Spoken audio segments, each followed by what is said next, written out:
Shalom, shalom, boa tarde. Hoje nós estamos no dia 25 de novembro do ano 2021, pelo nosso calendário gregoriano. E pelo nosso calendário judaico, hoje nós estamos no dia 21 de Kislev, do ano 5782.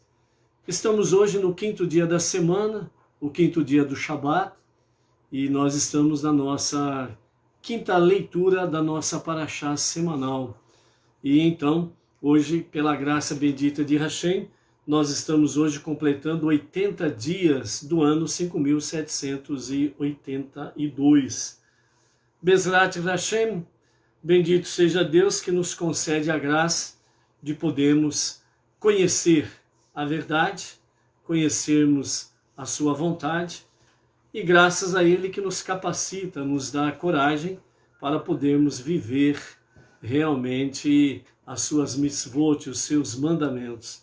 Que nós possamos aí cada dia estarmos crescendo no entendimento, no conhecimento, na prática da sua vontade, e que realmente nós possamos fazer a escuridão brilhar a cada momento do nosso viver. Por isso não vamos deixar de cumprir a nossa meta, a nossa missão, foco.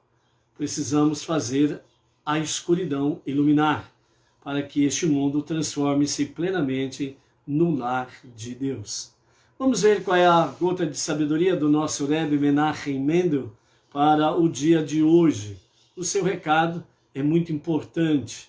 Então, o tzadik da nossa geração assim fala conosco hoje. Quando as coisas não estiverem dando certo, confie em Deus e fique calmo. Mesmo se for culpa sua e você merecer tudo o que estiver recebendo, confie em Deus. Acredite que tudo é para o bem e fique calmo. Quando vir o quanto você confia nele, Deus disporá tudo para o seu bem. Ok? Realmente o conselho de hoje é para mexer mesmo, né? Porque quando as coisas não estão legal para o nosso lado, quando as coisas não estão bem, nós normalmente procuramos um culpado e às vezes até jogamos a culpa em Deus, né? Deus, por que foi deixar isso acontecer comigo, né? E aqui então o nosso Rebbe diz, acima de tudo, confie em Deus e mantenha calma. Mesmo se for culpa sua e você merece o que está acontecendo, mesmo assim, confie em Deus e mantenha a calma. E quando Deus ver que realmente você confia nele, independente das circunstâncias, então simplesmente o nosso Rebbe, o nosso mestre, o nosso professor, ele nos fala, então Deus disporá tudo para o seu bem. Então, simplesmente significa que as coisas não estão bem, mantenha calma, confie em Deus. Confie em Deus, mantenha calma. E nesse sentido, você pode até analisar a situação e falar, não, realmente é por minha culpa que tal coisa está acontecendo. Mas tudo bem, não tem problema. Mesmo sendo a nossa culpa, não significa o fim do mundo. E também não significa que o mundo vai desabar na tua cabeça, como alguns gostam de mencionar por aí, né? É aquele detalhe, né, amados? A gente precisa tomar muito cuidado, realmente, para não fugirmos do fundamento da palavra. Então, quando o Rebbe está nos ensinando essa realidade, ele quer mostrar para nós que praticamente 100% ou 99,9% que as coisas não vão muito legal para o nosso lado, é porque nós temos culpa. Fizemos alguma coisa que não era para ter feito, e etc e tal. Mas a palavra-chave que o Rebbe traz para nós é confie em Deus e mantenha calma. Independente do que seja. O recado é esse, confie em Deus e mantenha calma. E assim, quando Deus ele vê que realmente você confia, então ele vai dispor tudo para o seu benefício, para que você seja agraciado. Então, dentro desse sentido, amados, o que o Mestre tem para nós é que confiar em Deus e manter a calma é a chave, mestre, para as nossas bênçãos, para as nossas vitórias e para a nossa felicidade. São coisas que o ser humano busca a partir do momento que nasce, não é verdade? Então, a chave, diz o nosso Rebbe Menachem Mendel, a liderança da nossa geração, seja o que for que esteja acontecendo, confie em Deus e mantenha calma. Mas não melhorou, confie em Deus e mantenha calma. Vixe, piorou, puxa vida, Deus, piorou. Confie em Deus e mantenha calma. Aí Deus, vendo que você realmente confia, então Ele vai reverter tudo isso para o seu bem. Lembrando que, de fato, todas as coisas contribuem para o bem, realmente. Então, é confiar em Deus, manter a calma e seguir em frente. Ele proverá. Isso está dentro daquele escopo que diz assim: Deus é tudo. Então, nessas horas, você precisa confiar. Deus é tudo, mesmo isso de negativo que está acontecendo na tua vida, essa adversidade, seja ela qual for, significa que Deus está nisto. Deus é tudo. E se nós confiarmos e mantermos a calma, Deus reverterá tudo isso para o nosso próprio bem. Então os desafios são grandes. É porque Deus não quer nos dar pequenas vitórias. Ele quer nos dar grandes vitórias. Os desafios são difíceis, porque essa é a vontade dele. Porque ele quer nos dar realmente conquistas com nobreza, onde nós podemos, no bom sentido, nos orgulharmos pelas vitórias e pelas conquistas. Então, Bezrat Hashem, bendito seja Deus, que nos concede realmente todas essas coisas. Então é aprendermos a olhar diante das circunstâncias, das adversidades que nós enfrentamos, não fazendo como o suíno, que só olha para o chão e só come o que não presta. Mas que nós realmente possamos ter os olhos da grande águia, ou seja, elevado às alturas, se olha de cima para baixo. E isso significa que, de fato, os seus problemas, as suas montanhas, são pequenas. Por isso diz, né, o ditado racídico de que não conte para Deus os teus problemas. Conte para os teus problemas o quanto grande é o teu Deus. Esse aí é um pensamento racídico, ok? Então isso faz parte da sabedoria judaica, né? O mundo lá fora se apropriou indevidamente disso e coloca como autoria deles e por aí afora vai, mas tudo bem, né? Se o fruto é bom e vem da nossa árvore, deixa eles saborearem, não tem problema, darem para a verdade, eles verão que Baruch Hashem, retornando, o sinal retornando, Deus é tudo, tudo é Deus, a queda da internet, tudo é Deus, Deus é tudo. Por isso, confie em Deus e mantenha a calma. É por aí. Então, amados, né, dentro desse escopo aí,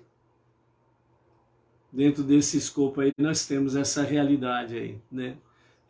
Acima de tudo, nós precisamos permanecer na confiança em Deus e manter a calma, para que as coisas possam acontecer realmente segundo a sua vontade, ok? Baruch Hashem, nós estamos aí com Flávio Carmo de Fernandópolis, né, interior de São Paulo, que faz parte lá do grupo de São José do Rio Preto, né, Benei Noor. A Edna Nascimento a Edna Nascimento, que faz parte lá da cidade de Peruíbe, né? A Baixada Santista, o Stream Crispim, né? Lá de Jundiaí também, interior de São Paulo. Temos aí também a Edina Silva, né? Daqui de Bauru, Bauru Hashem. O Luiz Ribeiro de Itaquera, Grande São Paulo. Temos aí a Donária Carmo, lá da cidade de Lisboa, Portugal, Baruch Hashem, né? Hoje nós estamos no nosso 5º dia da nossa semana, e nós estamos no 5º dia do Shabat, e nós estamos no 5º dia da nossa Aliyah. A nossa leitura, que está na Parashá Vayeshev, e ele habitou, está em Bereshit, Gênesis, capítulo 39, e hoje a nossa leitura está no verso 1 até o verso 6, né? Então está aí, né? E lembrando, né, amados, que nós temos aí domingo ao pôr do sol, o primeiro dia, a primeira noite, melhor dizendo, de Hanukkah, né? Então começa Hanukkah domingo próximo, a partir do pôr do sol, né? Antes de encerrarmos a nossa live aqui, vamos falar alguma coisa rapidinho. E no transcorrer aí de amanhã, sábado e domingo, estaremos falando mais sobre Hanukkah, ok? Então, capítulo 39 de Gênesis, do verso 1 ao 6, quando José, ele está na casa de Potifar, né? Então vamos ver algo que nos fala essa nossa Aliyah de hoje, ok? E na sequência vamos ter um comentário também do nosso Rebbe Menachem Mendel, né, o justo da nossa geração, sobre esta Aliyah. Conforme mencionado, José foi baixado ao Egito, e Potifar, oficial da corte do faraó e chefe de seus açougueiros, um egípcio proeminente, comprou dos midianitas, que por sua vez o tinham adquirido dos ismaelitas, e feito descer para lá. Potifar o comprou porque foi atraído pela sua beleza, mas Deus tornou Potifar impotente, para que ele não pudesse pôr em prática a sua má intenção. Desde então ele ficou conhecido como Potifera, e não como Potifar, sendo que Potifera significa mutilado, né? Fera. Então, Potifera, então ele estava mutilado, ou seja, ele ficou impotente, como alguém que é mutilado das suas genitálias. Deus esteve com José e assim ele veio a ser um homem bem-sucedido e vivia na casa de seu senhor egípcio. No entanto, ainda era escravo e por isso não tinha como avisar a seu pai que estava vivo. O senhor de José viu que tinha profunda consciência, né, que José tinha profunda consciência da presença de Deus, pois José sempre expressava a sua confiança e a sua consciência para com Deus, que estava com ele, concedendo-lhe êxito em tudo que fazia. Então Potifera, portanto, compreendeu que era Deus quem concedia a José êxito em tudo que ele fazia. E Iosif assim caiu nas graças dele e tornou-se seu servidor. Seu senhor encarregou de sua casa, confiando tudo aquilo que possuía aos seus cuidados. Logo que ele o encarregou de sua casa e de tudo aquilo que possuía, Deus abençoou a casa do egípcio pelo mérito de Iosif. A bênção de Deus estava evidente em tudo que Potifera tinha, tanto em casa como no campo.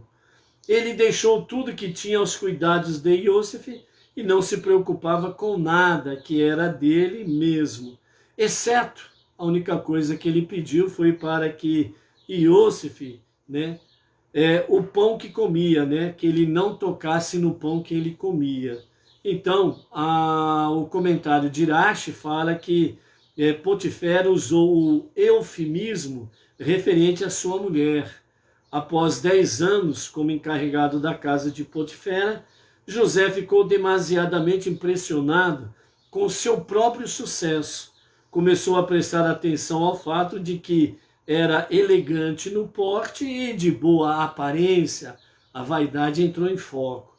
e passou a dedicar-se, a deliciar-se, melhor dizendo, com comidas sofisticadas e a enrolar os cabelos, enfeitando-se ainda mais do que costumava quando era um jovenzinho.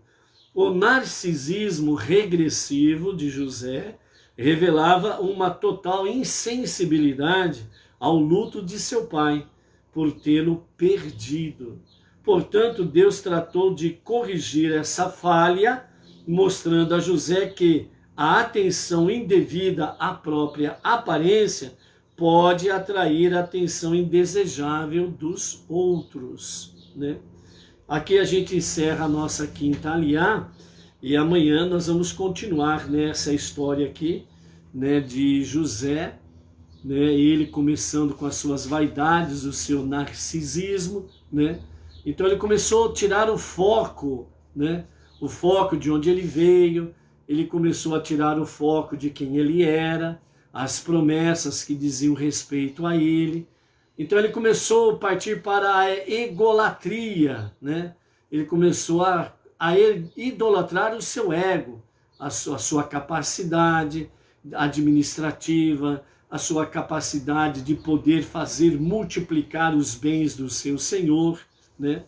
E aí depois, né, como um abismo chama outro abismo, aí ele começou a observar melhor a sua própria aparência, né? E nesse sentido, Iosif, ele já começou então a dar margem para o narcisismo, que é achar-se bonito, né? Sentir-se atraído por si mesmo por causa da sua própria beleza. Então, isso daí começou a tirar José realmente do foco. Então, por isso que Rashi fala que dessa forma aí Deus tratou, né? Começou a agir para tratar esta falha de José, né? Então, é nesse sentido aí que nós vamos ver a partir de amanhã essa questão em si.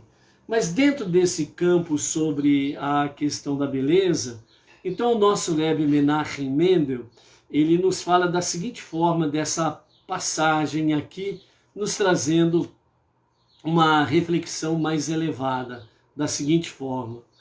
A beleza física de Iosef era um reflexo de seu interior, de sua beleza espiritual. O seu compromisso inquebrantável com os ideais da Torá. Em virtude de sua própria perfeição espiritual, ele foi capaz de cumprir com a sua missão divina, trazer os outros para ficarem mais próximos de Deus. Assim como Iosef, todos nós somos convocados a aproximar as pessoas de Deus. Para obter o mesmo êxito que Iosef, devemos tentar ser, como ele, espiritualmente belos de porte e de semblante, né? Então, a beleza física de Iosef refletia a sua beleza interior, sim, tudo bem. Porém, quando Iosef ele sai, ele perde a visão, o foco, né? Então ele começa a olhar para si mesmo, ele começa a dar margem à egolatria e automaticamente vem o narcisismo, né? Ah, eu sou bonitão mesmo, né? Então já viu, né? Eu sou atraente. E aí ele começou a se arrumar mais ainda do que já se arrumava, né? Então ele começou a dar um trato no cabelo, começou a dar um trato melhor nas roupas, na aparência. Então ele começou a valorizar mais a aparência. Então ele saiu do foco espiritual. E o nosso Rebbe fala que, nesse sentido aí, nós precisamos, né, fazer como Iosef. Ou seja, nós precisamos procurar ter espiritualmente um belo porte e um belo semblante, espiritualmente falando. Ou seja, nós precisamos cuidar mais da nossa vida espiritual do que dar margens à nossa vida física, carnal, materialista, financeira, e principalmente dentro desse campo narcisista, né? Que é realmente a idolatria do corpo. Então Iosef, ele estava partindo para esse campo. Então isso nos mostra que quando nós perdemos o foco, da nossa missão, quando nós tiramos os olhos da nossa tarefa primordial, suprema, que é transformar esse mundo no lar divino, então aí nós começamos a cair em pecado, aí a nossa decadência espiritual, ela começa a ser uma realidade. Então aqui, né, como diz a Rashi, Deus começou a providenciar um meio para corrigir essa falha de Yosef. E amanhã nós vamos ver como que é o tratamento divino para corrigir realmente essa falha de José, né? Então, nesse aspecto aqui, a nossa preocupação, nós precisamos realmente procurar a beleza espiritual. Nós precisamos realmente fazer com que nós tenhamos um bom porte e um bom semblante dentro do aspecto espiritual, certo? Porque é de fato isso que vai permanecer. Simples assim. E então, né, o nosso Rebbe continua dizendo: isso não significa que devemos esperar até atingir a nossa perfeição espiritual. Tem aquelas pessoas que falam assim, eu preciso primeiro atingir um certo nível espiritual, eu preciso primeiro atingir um certo nível de perfeição, de obediência aos mandamentos, para que realmente eu possa, né, cumprir a missão divina, para que eu possa me aproximar de Deus e que eu possa trazer outros próximos a Deus, né? Então muitas vezes a pessoa ela fica patinando por causa desses pensamentos. Mas o nosso Rebbe, Menachem Mendel, ele fala que nós não precisamos esperar para atingir, né, a nossa perfeição espiritual para podermos aproximar as pessoas de Deus. A perfeição ela é relativa e comparados com aqueles que sabem menos que nós, já somos belos o suficiente para inspirá-los. Ou seja, o Rebbe está dizendo aqui que só de você estar na jornada monoteísta, entre aspas, você já é belo. Ou seja, você já tem um belo porte, um belo semblante, espiritualmente falando. Para poder atrair as pessoas a Deus, levar as pessoas a Deus, ao conhecimento da sua unidade e da sua unicidade, que há um só Deus, um só Criador, um só Salvador. Então, isso não depende se você já é um grande erudito de Torá, de 7 leis universais, se você é santo, santo, santo, né? Por aí afora vai. Mas na realidade, é só você ter consciência que você está realmente no monoteísmo com fundamento judaico, orientação rabínica, está se esforçando para fazer techuvá diária, preces diária, estudo da Torá e as 7 leis universais e a sua tzedakah, né? Então, se você está se aplicando a estas coisas, então você nunca pode esquecer que por detrás disso tudo existe o autossacrifício, né?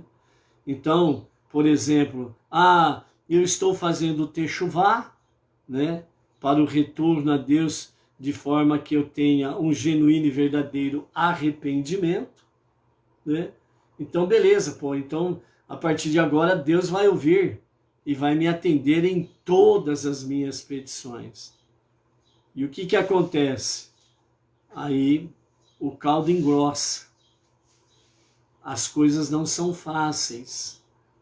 Ainda nós estamos precisando aprender a nadar neste oceano da Torá.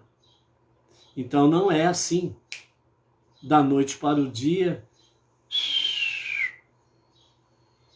que fisicamente, financeiramente as coisas mudam. No campo espiritual, ela muda imediatamente. E você tem shalom. E ninguém pode tirar o teu shalom. Você tem a alegria de conhecer a Deus e servi-lo. E ninguém poderá tirar isso de você. Ou seja, Deus ele começa um tratamento, certo? que realmente é de dentro para fora.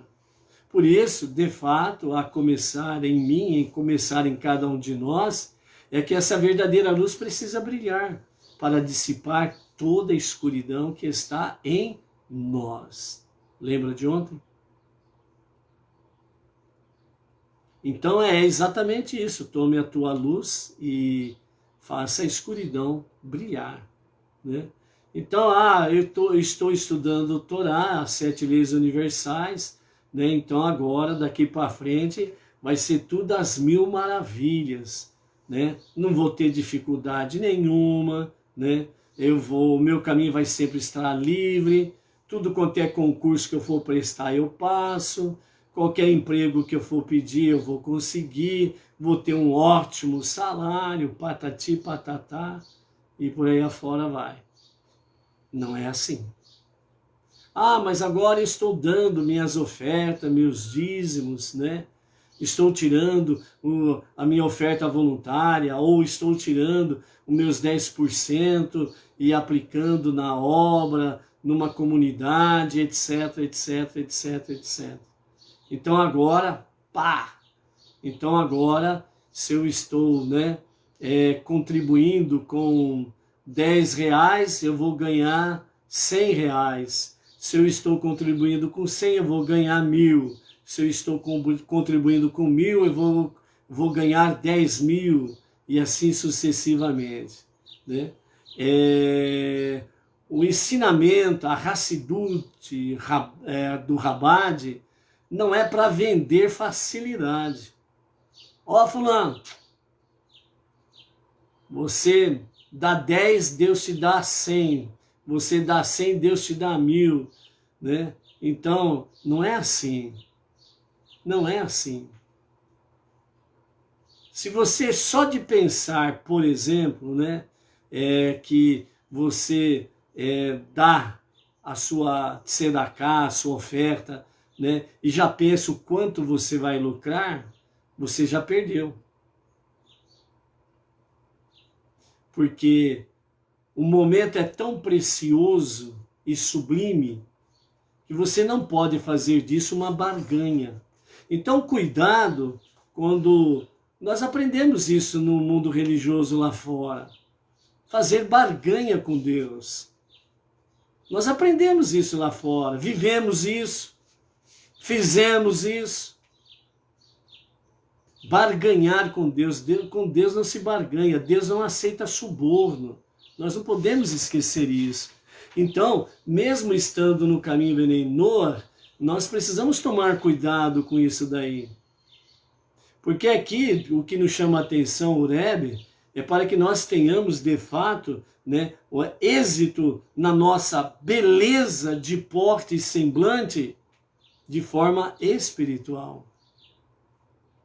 Então, cuidado quando alguém oferece, daí vende facilidade, tem coisa errada aí. Então, se você der de tzedakah, todos os teus problemas financeiros estão resolvidos. Cuidado com isso. Isso é perigoso. Nós vimos isso lá fora. Nós vimos isso lá no mundo religioso. Ainda nos dias atuais, sabemos de várias notícias dessas coisas. E nós não podemos trazer essa mala sem alça para o nosso meio Benei Noach. Fazer a vontade divina, nós precisamos fazer com inteligência e com amor.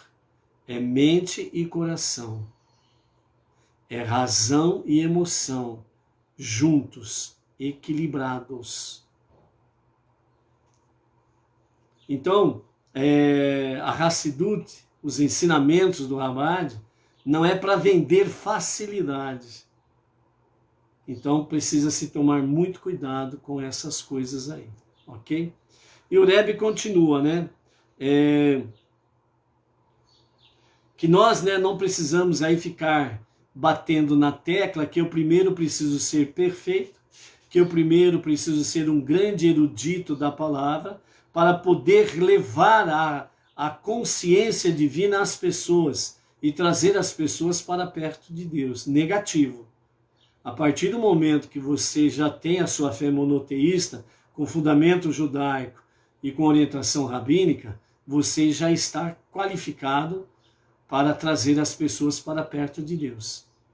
Porque a base você conhece. E a base é o principal para você levar as pessoas. Então isso é importante.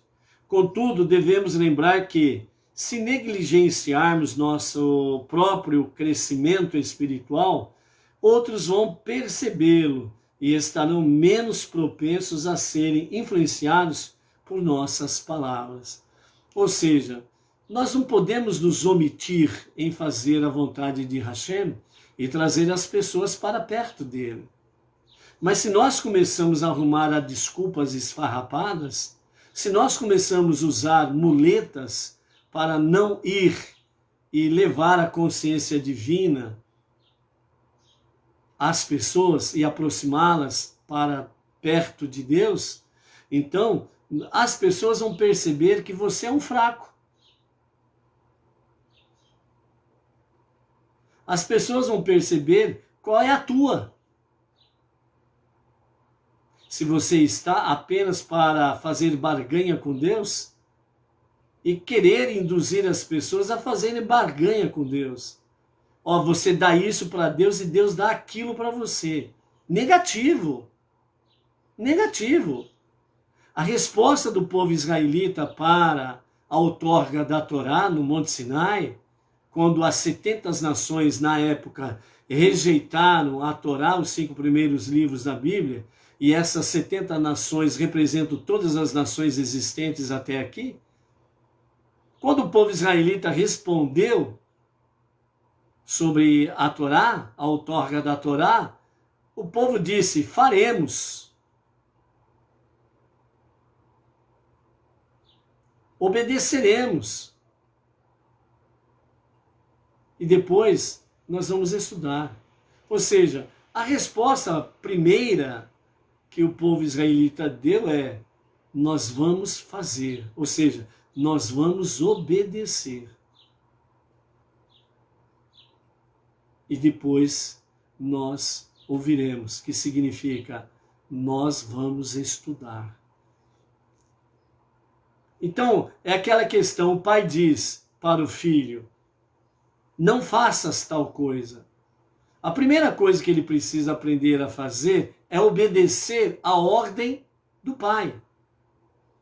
E depois que ele aprende a obedecer, aí ele vai aprender o porquê que o pai disse, não faça tal coisa. Então, primeiro é a disposição para obedecer. Então não é esse negócio de, você dá tal coisa para Deus e Deus vai te dar tal coisa. Deus não está no mercado de peixe. Deus não está no mercadão para fazer barganhas. Então cuidado quando alguém vende facilidade. É um perigo isso daí. E isso daí pode realmente fazer com que muitas pessoas, a não verem as suas respostas prontamente, percam a fé. E o causador disso vai ter uma conta séria para ajustar com Deus. Quantas pessoas que nós vimos lá fora, lá atrás, e ainda estamos vendo no meio do mundo religioso, onde as lideranças dizem, pegue todo o teu salário do mês e traga aqui para, entre aspas, o altar de Deus, e você vai ver o que Deus vai fazer com você. Vai multiplicar esse salário. Se você trazer 1.000, você terá no mínimo 3.000, 10.000. E as pessoas cegas e ignorantes levam todo o seu salário, entregam lá, não acontece nada. Muito pelo contrário, as coisas pioram. E aí quando a pessoa vai reclamar, qual que é a saidinha do líder? Se não deu certo é porque você não teve fé. Olha o golpe. Cuidado com o golpe. Essa é a realidade. Então a consciência divina é para que nós estejamos aí realmente cuidando da nossa beleza interior, através de uma pronta obediência à vontade divina. Se Ele vai te dar bênçãos A, B ou C, a responsabilidade é dele. A nossa é fazer a sua vontade. Por isso que se chama autossacrifício. Então o autossacrifício é negar a egolatria. A idolatria do nosso ego, do nosso eu. E aí então você vai aprendendo o que é obedecer antes de qualquer coisa. E aí de fato você verá o quanto Deus vai te abençoar. Mas não com barganhas. Eu vou fazer isso porque Deus vai me fazer aquilo. A confiança em Deus, como diz o nosso Rebbe no começo aqui, a confiança em Deus e manter-se calmo é a questão. E é isso que nós temos que aprender e é isso que nós temos que viver. Então, confiança significa: eu obedeço os seus mandamentos. Eu confio em Deus, por isso que eu obedeço a sua vontade. O que ele vai fazer é responsabilidade dele. Eu preciso obedecer. Então, confiar e manter a calma é uma realidade para vivermos os dias de hoje. Estamos aí diante de um mundo tenebroso. Os desafios são grandes. Confie em Deus e mantenha calma. Ele o fará. O nosso país está passando por momentos difíceis. A qualquer minuto pode se instaurar aí repentinamente um regime socialista comunista. E aí? O que você acha que vai acontecer? Certos estados já estão fazendo o exercício comunista, proibindo as pessoas de ir e vir, proibindo as pessoas de andar de ônibus secular, proibindo pessoas de adentrar no supermercado para comprar. E quando entram, ainda determinam o que você não vai comprar e o que você vai comprar.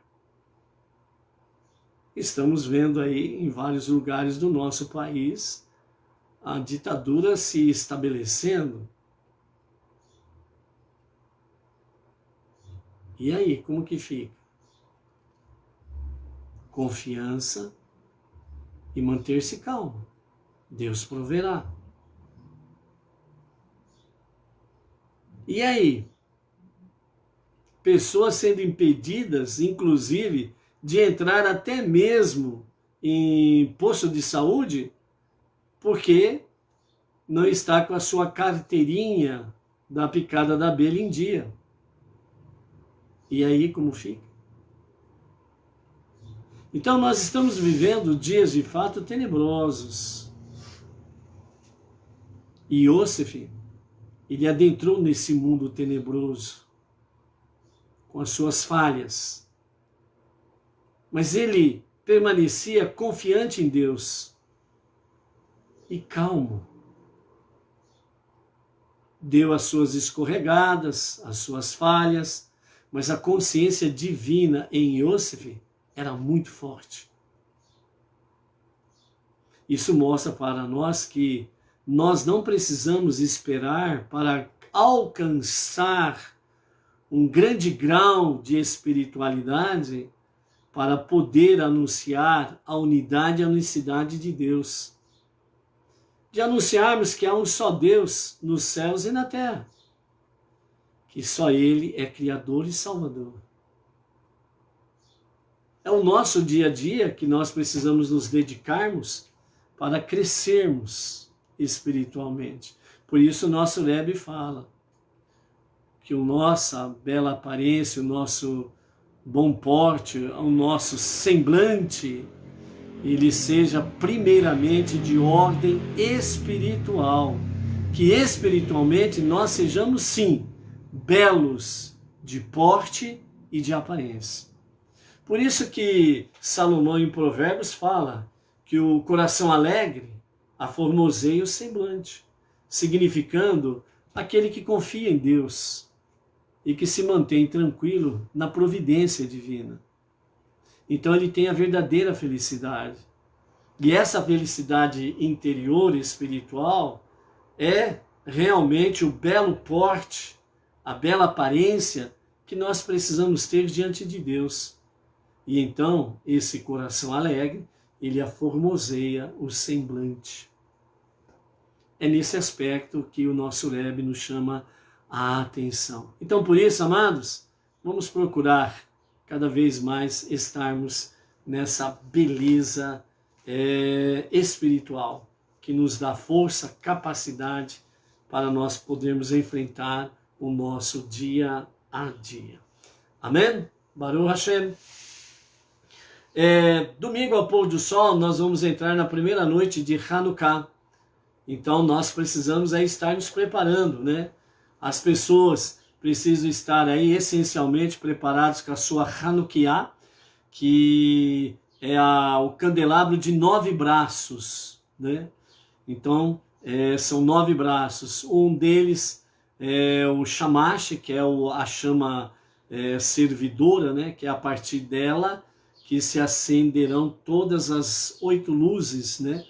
Até o 8º dia, uma chama por dia, assim se faz, né? Então, quem não providenciou a sua Hanukkah, né, que é o candelabro de 9 braços, o faz, né? Quem ainda não adquiriu as suas velas para Hanukkah, que também o faça, ok? Caso não dê tempo para você poder adquirir, né, dentro dos padrões aí que as lojas, né, judaica, a nossa loja Bnei Noach, não havendo tempo hábil de você estar aí adquirindo, né? Então você pode providenciar aí, né, no seu dia aí a sua Hanukkah, né? Você separa aí, por exemplo, que nem aquelas como chama aquelas forminhas de empada, né, de salgados, né? Você pode separar 9 delas, fazer uma Hanukkah, né? Você pode colar em cima de uma tábua, por exemplo, você coloca lá 8, né? Aí depois na mesma tábua você coloca um suporte mais alto, cola aquele suportezinho, e ali você coloca a 9ª forminha de empadinha, você coloca sobre ela, vai ser o shamash, que vai ser a chama servidora. A partir dela vai se colocar, né, as luzes, a vela, uma por dia, e acendê-la, né? Então, a parte central, né, de Hanukkah é exatamente esta, né? Acender as luzes durante os 8 dias, uma vela por dia, né? Uma chama por dia, até alcançar o 8º dia, né? Então, dentro desse aspecto aí, a questão central está nisso, né? Para recordar o milagre do azeite nos dias de Hanukkah, nos dias dos Macabeus, né? Amanhã, sábado e domingo, nós estaremos falando, comentando mais isso daí também, ok? Para acender a Hanukkah, né, nós vamos aí ver no sábado ou no domingo, nós vamos trazer aí a Hanukkah para que a gente possa ensinar quem ainda não sabe como acender a Hanukkah durante os 8º dias, ok? Então, no sábado ou no domingo, nós estaremos trazendo aqui à tarde com a Torá a respeito disso aí, o acendimento da Hanukkah de 9 braços, ok? Então, a Hanukkah, ela significa dedicação, é exatamente a questão da rededicação do templo, do Beit HaMikdash, que nós tivemos aí a questão dos sírios e gregos que se uniram, né, conhecidos como Seleucidas, se uniram para realmente dominar o povo judaico, o povo judeu, e fazer com que eles abandonassem a sua fé, a Torá, a crença no único Deus, e pudesse se alinhar com eles na idolatria e nas demais divindades, né? E aí, nesses dias, como o domínio deles era muito forte, eles eram poderosos, bem equipados para a guerra, mas aí teve a família dos Macabeus, né, que não aceitaram esse jugo e se, entre aspas, né, se rebelaram contra os opressores e lutaram pela sua liberdade. A liberdade deles, a liberdade do povo, a liberdade de pensamento, a liberdade de crença, a liberdade de servir a Deus. Então eles lutaram por isso daí, né? Então, mais uma vez, nós temos um exemplo claro de que nós podemos lutar pela nossa liberdade. O que estão querendo fazer é tirar a nossa liberdade de ir e vir, a nossa liberdade de pensamento, a nossa liberdade de crença, né? Então querem tirar isso de nós. E nós estamos vivendo esses dias esta realidade. Por que você acha que a ordem de outrora, fica em casa, né, foi dada? Porque era uma ordem para começar a dominar a população mundial. Através do medo. Se você sair, você vai morrer.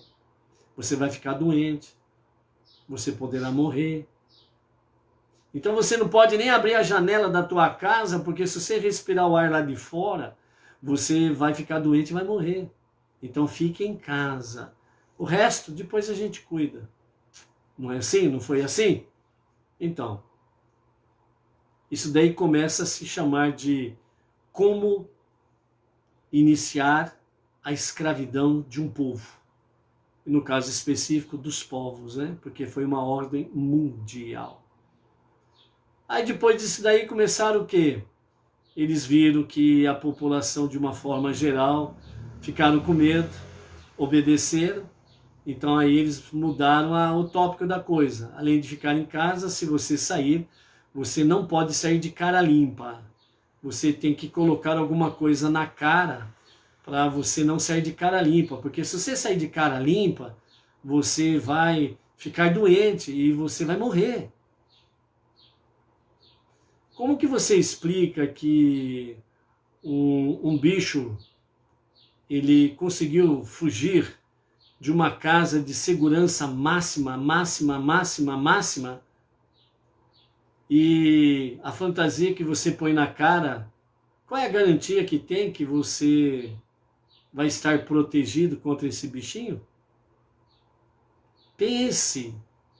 Quando os opressores percebem que as pessoas com medo ficam realmente oprimidas e elas ficam vulneráveis, então eles começam gradativamente a dominar a população. E a população vai se subjugando, porque ela está com medo. Ela não procura conhecimento, ela não procura a luz da pesquisa, a luz do saber, e continua ouvindo só as notícias negativas, só procura aqueles canais de televisão, rádio e imprensa escrita que só traz as coisas negativas. E aí fica dominado. Aí vão tirando as tuas liberdades, pouco a pouco. Eles garantem para você que o famoso remédio é a solução dos problemas. Esse famoso remédio vira um bezerro de ouro, todo mundo fica doido por causa desse remédio. Aí vem a segunda notícia, Só um remédio não vira, você precisa do segundo remédio, da segunda dose. Aí vê que o povo continua submisso, não procurou conhecimento, sabedoria. Ó, só duas não vira, tem que ter a terceira. Aí depois vem a quarta, a quinta, a sexta, sábado, até que a população fique completamente doente, muitos morram, e os que ficarem aí sobrando estão dominados. Acabou. Viraram escravos literalmente. Entendeu? Os macabeus lutaram por liberdade. Hanukkah, festa das luzes, mostra para nós que a luz subjuga a escuridão. A luz subjuga as trevas. Por isso que o sistema aí não quer que você tenha consciência divina e nem consciência de família. Então, tanto faz se o teu pai e tua mãe morrem, tanto faz se o teu filho e tua filha morram, tanto faz se o teu neto, tua neta vai para a cidade dos pés juntos, perdeu a consciência de Deus e a consciência de família. Acabou. É isso que eles querem. Simplesmente isso. Que você não tenha mais nem inteligência e nem mais emoções. Por isso que o ensinamento Rabad fala sobre inteligência, mente, coração e emoções, para juntos andarem ajudando um ao outro em equilíbrio. Em equilíbrio. E o que o sistema não quer é que você viva em equilíbrio. Mas que a coisa seja tudo de ponta cabeça, porque aí é fácil de dominar. Então, por isso, amados, sejam inteligentes. Busquem o conhecimento. Porque um povo que tem conhecimento, ele não é enganado. Ele não é ludibriado. Os macabeus não caíram na conversinha dos globalistas seleucidas daquela época. Os macabeus não caíram nas ameaças dos seleucidas, os globalistas do sistema establishment da época. Porque tinham consciência divina e consciência de família. E isto nós vamos defender com unhas e dentes, mesmo que custe o sacrifício da nossa própria vida. E eles lutaram, batalharam. Poucos, em torno de 12 mil, lutaram por vários anos contra um exército poderosíssimo, em torno de 40 mil homens, muito bem equipados, muito bem armados, muito bem preparados, muito bem disciplinado na ordem militar, mas uma família que não ousou, que ousou, melhor dizendo, que ousou continuar confiando em Deus e mantendo a calma, consciência divina, consciência de família. Não vamos nos submeter a isto. Nós queremos a nossa liberdade e vamos lutar por ela. Nós queremos a nossa liberdade que Deus, o Criador, nos deu para termos uma consciência divina e uma consciência de família. E nós não vamos abrir as mãos disso que Ele, o soberano, nos deu. Então, Hanukkah, que é a festa da dedicação, que é a festa das luzes, é para mostrar e provar que, de fato, as trevas, a escuridão, não prevalecem diante da luz. Que a luz permanece, a luz prevalece e sempre sai vencedora. Porque o bem sempre vence o mal. Por isso, os dias perversos que estamos vivendo, não deixe de clamar ao único soberano para que o tribunal celestial entre em execução e os perversos sejam devidamente punidos. E através de nós, os povos, possam olhar para cima, de onde procede a verdadeira luz. Confiar em Deus, manter-se calmo para obter a vitória completa. Sobre isso e outras coisas mais, estaremos falando aí nos próximos dias de Hanukkah, que é muito oportuno para os nossos dias atuais. Está disposto a lutar pela sua liberdade, pela sua consciência divina, expressão de fé? Está disposto a lutar pela sua liberdade de consciência de família, que a sua família é a base para todas as coisas socialmente falando? Está disposto a lutar pela sua liberdade de expressão, onde você possa dizer a todos que há um só Deus, acima nos céus e abaixo na terra, que é o único Criador, o único Salvador. Livre expressão. Está disposto a lutar por ela? O que eles não querem é que você tenha consciência, mas que você tenha apenas uma massa encefálica a serviço deles, escravo deles, anestesiada, para não pensar, para não refletir, para não pesquisar, encontrar a verdade e viver pela verdade. Os macabeus disseram não ao sistema. Vamos também falar não ao sistema? Por isso, seja forte, seja luz. Não abandone jamais o teu Deus, o nosso Deus, o Deus dos nossos patriarcas, o Deus da nossa Torá. Até amanhã. Shalom, shalom.